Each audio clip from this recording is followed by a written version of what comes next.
Student, welcome to my channel concept of mathematics. आज का जो टॉपिक है वो क्लास 10th के लिए pair of linear equation in two variable, जो सीबीएसई बोर्ड और यूपी बोर्ड दोनों के लिए काफ़ी इंपॉर्टेंट है। कभी कोई एग्जामिनर पेपर बनाएगा तो इस चैप्टर को कभी वो इग्नोर कर ही नहीं सकता है, क्योंकि इसमें दो इक्वेशन जो होते हैं टू वेरिएबल के, लीनियर इक्वेशन यानी linear equation in two variable, जो इक्वेशन दो होते हैं उसके सॉल्व करने के मुख्यतः दो प्रोसेस होते हैं, ग्राफिकली और एल्जेब्रिकली। ग्राफिकली में एक मात्र ग्राफ बना के सॉल्व करते हैं हम लोग, और जो एल्जेब्रा होता है उसमें हम लोग बहुत छोटे क्लास से यानी क्लास 8 से भी पढ़ते हुए आ रहे हैं, एलिमिनेशन, सब्स्टिट्यूशन और क्रॉस मल्टीप्लिकेशन। तो आमतौर पे छोटे क्लास में हम लोग एलिमिनेशन ही जानते हैं, आगे आपको हाई स्कूल में सब्स्टिट्यूशन और क्रॉस मल्टीप्लिकेशन पढ़ना होगा। तो सबसे पहले हम इन लीनियर इक्वेशन की बात समझते हैं।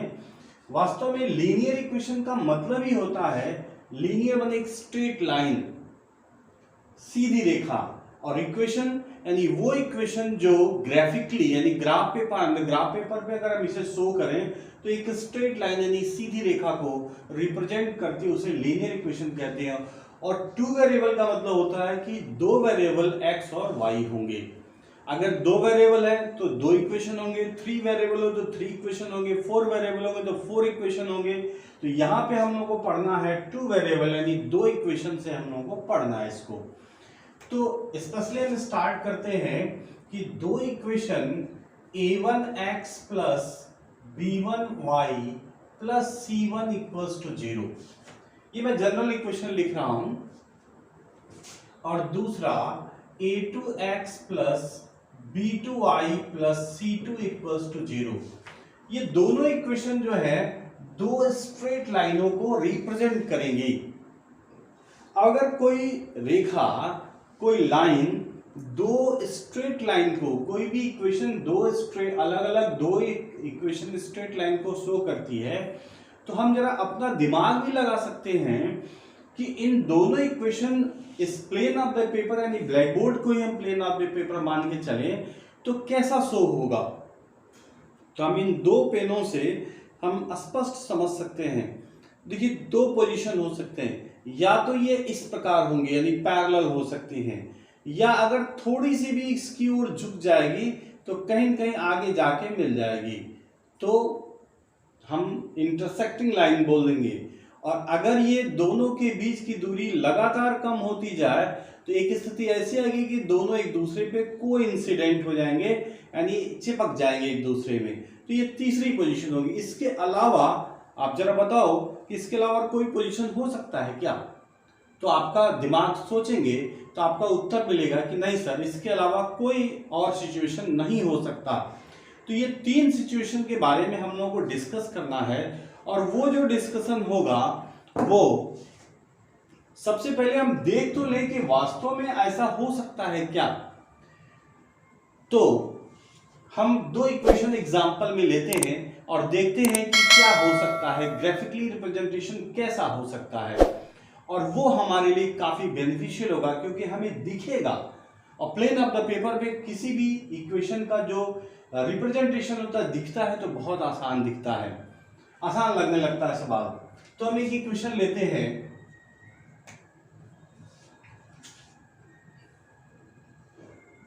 Two x plus 3y is equal to 8, और एक इक्वेशन ले लेते हैं 3x plus 4y is equal to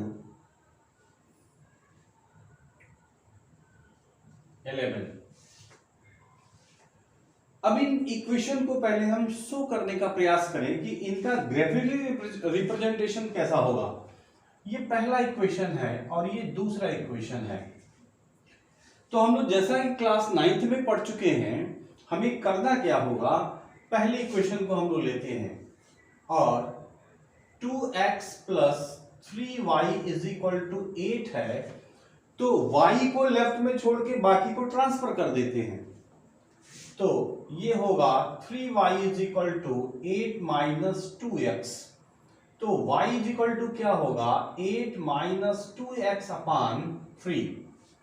अब इसके रिस्पेक्ट में कम से कम दो मान तो निकालना ही होगा, तो दो मान हम लोग ले लेते हैं।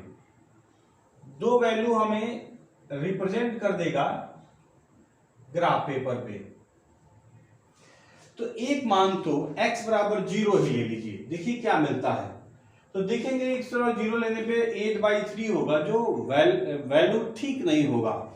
तो हम ऐसा करते हैं कि कुछ ऐसी वैल्यू ली जाए जो ठीक ठीक हो, अर्थात हम 1 ले सकते हैं।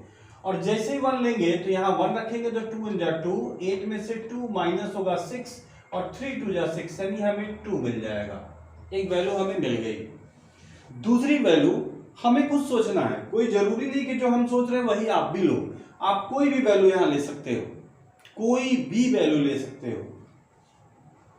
चलो हम -2 ले लेते हैं। -2 इसलिए कि जो -2 रखेंगे हम लोग तो ये +4 हो जाएगा, और 8 4 12 यानी 8 + 4 12, और 12 से 3 कैंसिल हो जाएगा, 3 4 जा +3 चौक को 12 होता है। तो चलिए हमें दो वैल्यू मिल गई। इसी तरह से इन दो इक्वेशन, इस दूसरे इक्वल इक्वेशन को भी देख लिया जाए। तो दूसरा इक्वेशन है 3x + 4y = 11। फिर से हम y को इधर ही छोड़ते हुए y को 11 - 3x और y = होगा 11 - 3x अपान 4। अब फिर से बॉक्स डायग्राम बनाते हैं, यानी कि हम एक छोटा सा दो वैल्यू तो कम से कम लेना ही चाहिए। दो वैल्यू से पहले कम नहीं, अधिक हो जाए कम नहीं होगा, क्योंकि हम तब ग्राफ बना ही नहीं सकते। फिर से हम सोचते हैं कि कौन सी वैल्यू ली जाए कि ये कैंसिल हो जाए। तो फिर से हम अगर 1 ले लेते हैं तो 3 1 जा 3, और 11 में से 3 अगर माइनस होगा तो क्या होगा 8, और 4 2 जा 8 हो जाएगा, यानी ये वैल्यू हमें मिल जाएगी। एक वैल्यू और हम लेते हैं, अगर हम 16 यानी इसमें से -1 करेंगे तो 14 हो जाएगा। 2 ले लें तो 3 यानी 6 1 17 होगा, नहीं कटेगा। 3 हाँ 9 ले सकते हैं, यानी -3 ले सकते हैं। -3 लेंगे तो 3 3 जा 9 + 9 होगा, और 11 9 20 होगा, 4 5 जा 20। एक वैल्यू और हमें मिल गई। अब इसे actually plane of the paper पे हमें शो करना है। तो देखो ये भी ग्राफिकली हम शो करेंगे। ग्राफ पेपर पे ये कैसा होगा, सिंपल है। देखो y एक्सिस पे 2 और 5, तो कम से कम 1 2 3 4 5 6, यहां पे 1 2 3 4 5 6, 1 2 3 4 5, 1 2 3 4 5। आप लोग ग्राफ पेपर पे बनाइएगा इसको। अब हम पहले वाले इक्वेशन को शो करते हैं। 1 2, इसका मतलब ये 1 2, पहला x पे 1 और इस पे 2, यहां खड़े हो जाइए O पर। 1 का मतलब इधर 1 चलेंगे, और 2 का मतलब यहां पे, ये हमारा पहला पॉइंट होगा 1 2। दूसरा होगा यहां पे खड़े हो जाए -2, अर्थात 1 2, और 4 का मतलब फिर हमें ऊपर ही जाना है, तो 1 2 3 4, इसके सामने -2, अर्थात यहां कहीं हमारा पॉइंट होगा। ये हो गया -2 4, और ये हो गया 1 2। अब एक स्केल लेंगे और इसको मिला देंगे, ऐसे एक लाइन होगी जो ऐसे निकल जाएगी, और इसका इक्वेशन कहीं कहीं लिख दिया जाएगा। ये इक्वेशन है 2x + 3y = 8।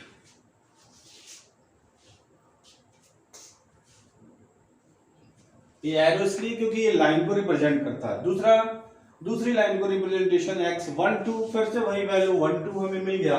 -3 5, तो -3 माने 1 2 3, -3 5 का मतलब नीचे 1 2 3 4 5, अर्थात -3 के नीचे 5 के सामने कुछ पॉइंट यहां कहीं मिलने वाला है हम लोगों को।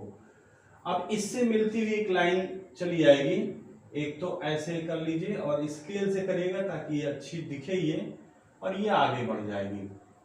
और यहाँ पे इस लाइन का इक्वेशन लिख लेंगे हम लोग, ये होगा 3x plus 4y is equal to 11। अब ये दिख रहा है कि ये इक्वेशन जो है इंटरसेक्टिंग लाइन है, यानी दोनों एक दूसरे को कहीं न कहीं मिले और एक सॉल्यूशन हमें प्राप्त हो गया। तो यहां पे अगर एक बार ध्यान दें कि a1 अपान a2 का, यहां पे जरा सा देख लीजिए कि a1 अपान a2 की वैल्यू क्या मिल गई। a1 अपान a2 मिल गया 2/3, और जरा देखिए b1 अपान b2 क्या मिला, b1 अपान b2 मिला 3/4, ये 3/4। अगर हम ध्यान से देखें तो इसमें एक बात तो स्पष्ट है कि a1 upon a2 not equals to b1 upon b2 मिल रहा है। अगर इसके नेचर के बारे में हम देखने का प्रयास करें, सोचने का प्रयास करें, डिस्कशन करें, तो हमें ये बात दिख जाएगी कि a1 upon a2 not equals to b1 upon b2 अगर हमारे इक्वेशन में दिया हुआ है तो हम देखते ही पहचान जाएंगे कि ये जो है यूनिक सॉल्यूशन यानी इंटरसेक्टिंग, दोनों लाइनें एक दूसरे को कहीं कहीं इंटरसेक्ट करेंगी। अब हम दूसरे लाइन के बारे में सोचते हैं कि जो पैरेलल लाइन को शो करे। अब पैरेलल लाइन को शो करना करेगी लाइन, तो उसके लिए फिर से हम एक एग्जांपल लेते हैं। अब इसे हम मिटा देते हैं।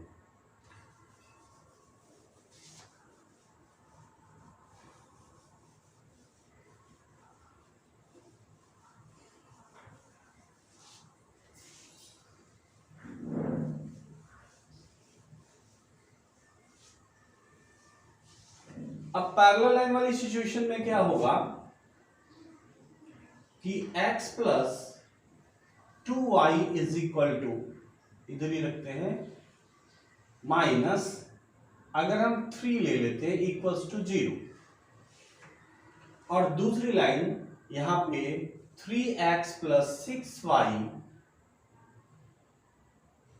और ये ले लेते हैं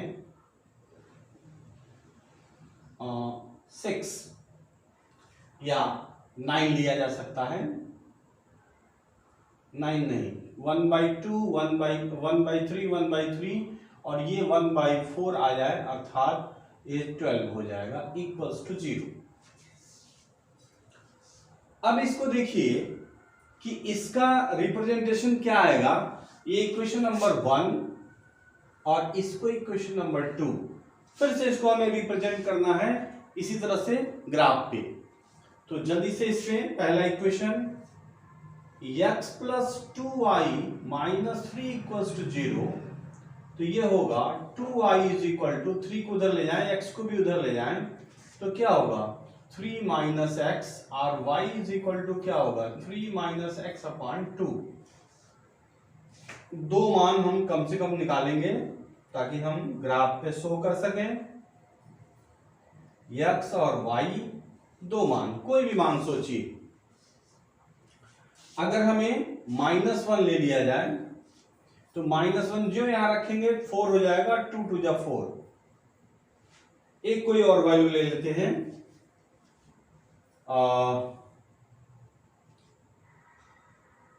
-2 ले लिया जाए तो 3 ले लेते हैं, -3, तो 3 3 जा 6, 2 3 जा 6 हो जाएगा। ठीक है, अब इसको ले लेते हैं दूसरा, 3x plus 6y minus 12 equals to 0, फिर से वही 6y is equal to 12 minus 3x, और y इज इक्वल टू होगा 12 माइनस 3x अपॉन 6। अब यहां पे भी हम वैल्यू लेना चाहेंगे, कोई दो वैल्यू। तो एक तो हमें दिख रहा है कि सीधा सीधा हम 0 ले सकते हैं, एक्स वाई। देखिए अगर हम 0 लेते हैं तो 3 इंटू 0 0, 6 2 जा 12, और अगर हम लोग -2 ले लें तो देखिए 3 दूनी 6 प्लस 6 हो जाएगा 12, 6 18, 3 बार जाएगा ये। और इस तरह से हम इसका रिप्रेजेंटेशन कर सकते हैं।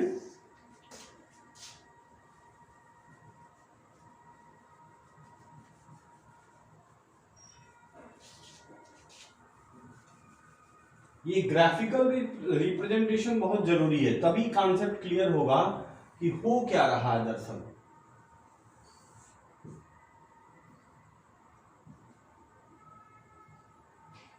One two three four, 1 2 3 4 5, 1 2 3 4 5, 1 2 3 4 5।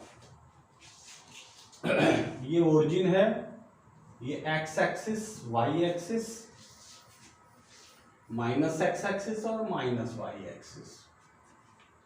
पहला इक्वेशन रिप्रेजेंट करिए, -1 2, यहां से -1 लेफ्ट साइड में, -1 ये हो गया और 2 का मतलब हमें यहां जाना होगा, ये -1 और 2 होगा पहला। दूसरा -3 और 3, -3 का मतलब 1 2 3 और 3 का मतलब भी हमें ऊपर ही जाना होगा, इसके सामने कहीं ये होगा -3 और 3। अब क्या करेंगे, स्केल रखेंगे और एक स्ट्रेट लाइन इसके होते हुए आगे बढ़ जाएंगे और इसका इक्वेशन लिख देंगे, ये हो गया x + 2y - 3 = 0। अब दूसरे को शो करते हैं। पहला दूसरा इक्वेशन क्या होगा, 0 2 0 2, तो 0 ये होगा, 2 का मतलब यहां कहीं आएगा, 0 2। और क्या है, -2 3, -2 ये है और 3 का मतलब कुछ यहां करीब होगा, -2 3।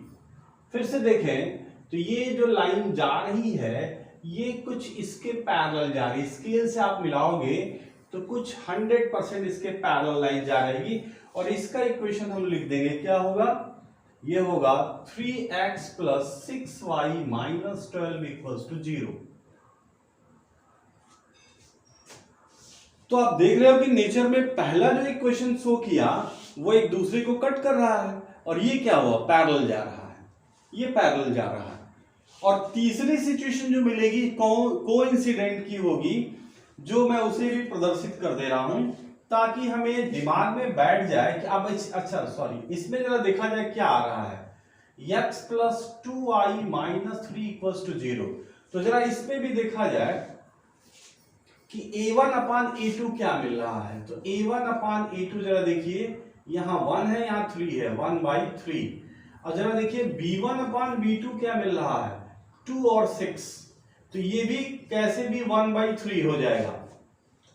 और इसमें हम c1/c2 भी देखेंगे, तो c1/c2 क्या मिला, ये मिला -3/-12, यानी ये 1/4। तो हम ये देख रहे हैं कि यहां a1/a2 = b1/b2 तो दिख रहा है, लेकिन ये c1/c2 नहीं दिख रहा है इस पोजीशन में। अब एक सिचुएशन और हमारे सामने है, क्या, जो कोइंसिडेंट यानी दोनों लाइनें एक दूसरे पे कोइंसाइड कर जाएंगी और जो, तो अब इस सिचुएशन देखते हैं, इसके लिए एक और एग्जांपल लेना होगा।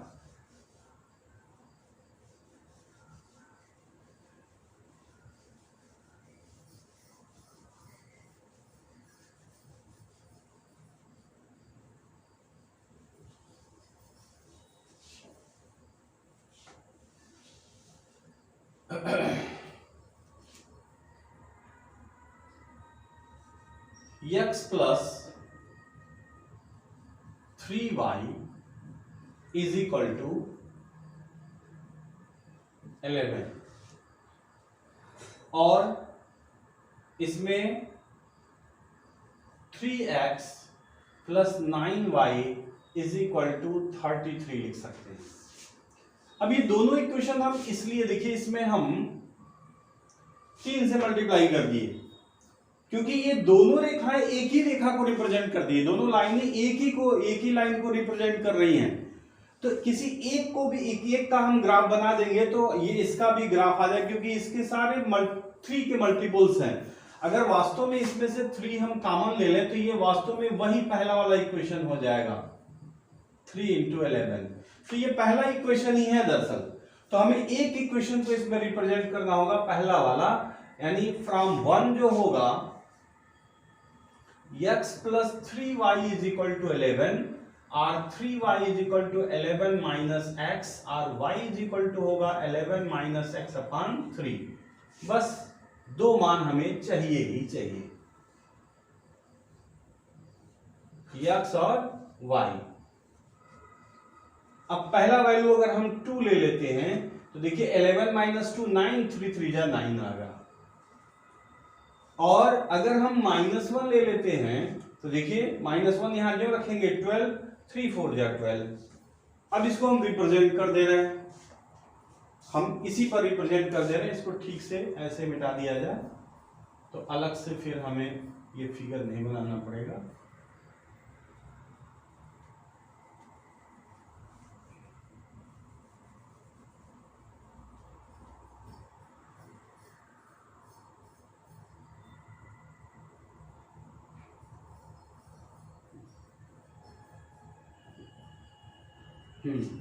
अब देखिए यहां रिप्रेजेंट करते हैं 2 3 का मतलब 2 यहां और 3 यहां, ये लाइन हमको कहीं ना कहीं मिलेगी 2 3। और दूसरा पॉइंट है -1 4, यानी -1 ये है, 4 का मतलब क्या है ऊपर इसके, यानी ये पॉइंट है कहीं ना कहीं हमारा -1 4, यानी -1 4 ये पॉइंट है। और जब हम इसको मिलाएंगे तो एक सीधी रेखा ऐसे चलती हुई कहीं न कहीं एक दूसरे को कट करेगी। इस एक्सिस को और बढ़ा दिया जाए तो ये कहीं न कहीं इसे कट करेगी। और दूसरी लाइन जो है, जो वही लाइन है, इसी पर कॉन्साइड कर जाएगी, ये होगा हमारा। अब इसका सिचुएशन जरा देख लिया जाए कि इसमें हम अगर a1 अपान a2 की बात करें, a1 अपान a2, तो a इसका 1 है, इसका 3 है। और जरा b1 अपान b2 की बात देख लीजिए तो b1 अपान b2 क्या है 3/9, कहीं कहीं यह भी 1/3 है। और जरा c1 अपान c2 की बात अगर देख लें तो 11/33, कहीं कहीं ये भी 1/3 है। तो तीसरा सिचुएशन हमने देखा कि a1 upon a2 equals to b1 upon b2 equals to c1 upon c2। और ये सिचुएशन कोइंसिडेंट लाइन का हो गया, जो ग्राफ पेपर में आपको ग्राफिकली दिखाई दे रहा है। ये बहुत इंपॉर्टेंट चैप्टर है। अगर हमें ग्राफ बनाने आ गया तो इस एक्सरसाइज को समझना बहुत आसान हो जाएगा। दिमाग एकदम 1 नंबर और 2 नंबर वाले जो सवाल आते हैं वो तुरंत दिमाग में आ जाएगा और तुरंत ये चमकेगा, समझ में आ जाएगा, दिमाग की बत्ती जल जाएगी और हम सवाल को लगा लेंगे। क्यों? क्योंकि हम इसके सिचुएशन को समझ रहे हैं। सिचुएशन को समझना बहुत इंपॉर्टेंट है। अब हम इसके आगे चलते हैं कि आगे क्या करना होगा।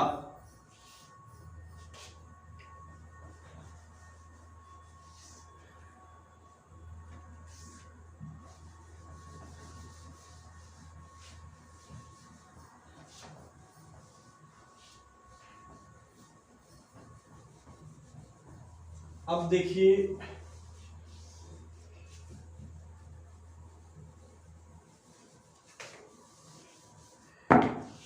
अभी जो दिख रहा है आपको, ये दो इक्वेशन जो दिखाई दे रहे हैं, इन दोनों इक्वेशन के जो सॉल्व करने का प्रोसेस होता है, पहला होता है ग्राफिकली बाय द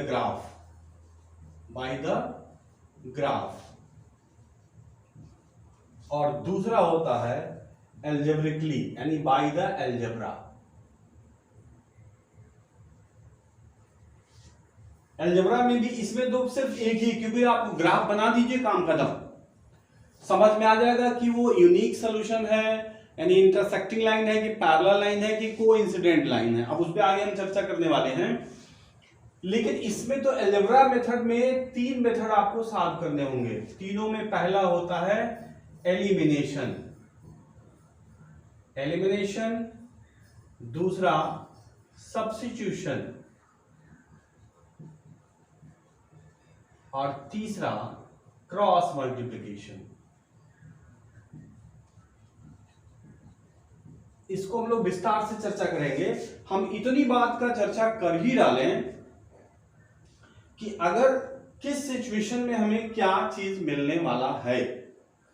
अब देखिए, हम इन इक्वेशनों को देख के कैसे समझ जाएंगे कि हमारा सिचुएशन क्या होने वाला है।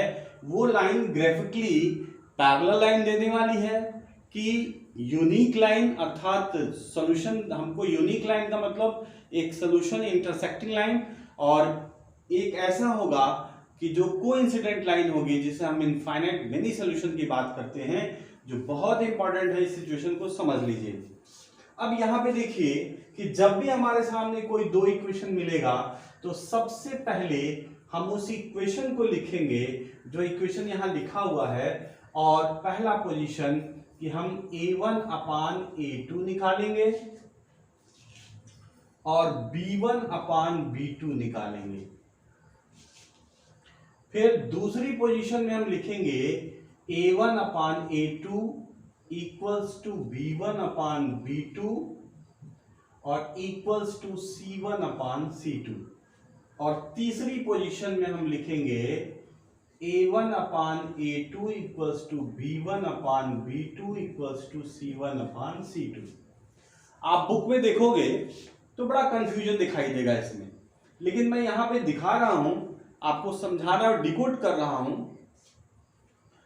आप इसे चाहें तो डी के स्टाइल कर सकते हैं, हमारा एक स्टाइल पर्सनल, क्योंकि हमने इस पर डिस्कस किया हुआ है कि ये कैसे आता है। तो आप यहां भी चाहे तो तीसरा लिख सकते हैं, लेकिन कोई जरूरी नहीं है। तो पहले में, अगर पहले में मान लीजिए या C1 C2 लिख दीजिए, कोई दिक्कत नहीं। पहले में पहला अगर कट करना है, पहले में पहला कट करना है तो पहले में पहला कट कर दीजिए। दूसरे में दूसरी इसको लाइन कट करनी है तो इसको, ये पहला और ये दूसरा हुआ। और तीसरे में तीसरा कट करना चाहिए, 1 2 3 तीसरा है ही नहीं तो कट किसको करेंगे। तो जो पहला, इसको लिखना जरूरी नहीं क्योंकि इसके कोई महत्व नहीं है, हम इन्हीं से पता लगा लेंगे कि वो इंटरसेक्टिंग लाइन है कि नहीं है। तो ये जो सिचुएशन हुआ, ये जो सिचुएशन, जो इसमें पहला इक्वल का निशान, पहले इक्वल के निशान को कट करना है, इसमें दूसरे इक्वल का निशान कट करना है, और याद रखिए तीसरे वाले में तीसरे कट करना। जब है ही नहीं तो कट है कहां से, है ही नहीं है भाई तो कहां से कट करेंगे। तो सिंपल है।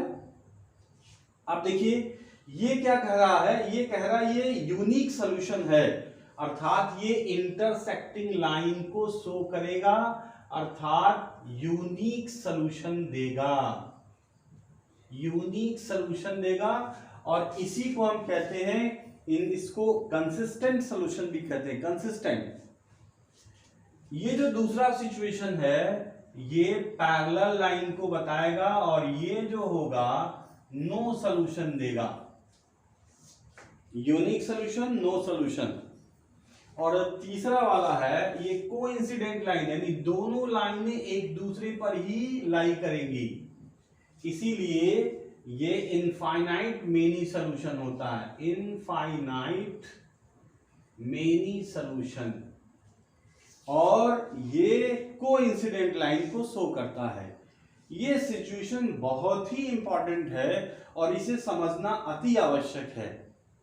और अगर इसको हम समझ गए तो इस चैप्टर में जो भी वर्ड प्रॉब्लम, जो सबसे इंपॉर्टेंट है, वर्ड प्रॉब्लम को हम इक्वेशन में बदल लेंगे, और इक्वेशन की सहायता से किसी भी तरह से एलिमिनेशन, सब्स्टिट्यूशन या क्रॉस मल्टीप्लिकेशन से हम आसानी से उसको सॉल्व कर सकते हैं। तो आज ये पूरा का पूरा हमने रूल्स आपको बता दिया कि ये क्या करना है और ये क्या क्या सिचुएशन हो सकता है। That's all. अब अगले वीडियो में हम कोई इक्वेशन लेंगे, एक एग्जांपल लेंगे, ग्राफिकली बाय द ग्राफ उसका आंसर निकाला जाएगा, एलिमिनेशन मेथड से निकालेंगे, सब्स्टिट्यूशन से निकालेंगे और क्रॉस मल्टीप्लिकेशन से निकालेंगे। Thank you watching my channel concept of mathematics. और इस तरह से कंटिन्यू रखिए। ये पूरा का पूरा हाई स्कूल और इंटरमीडिएट का जो कोर्स है वो भी हम पूरा प्रयास करेंगे कि इस गर्मी की छुट्टी में मैक्सिमम से मैक्सिमम हो गए। बस वीडियो को देखते रहिए कंटिन्यू। Thank you.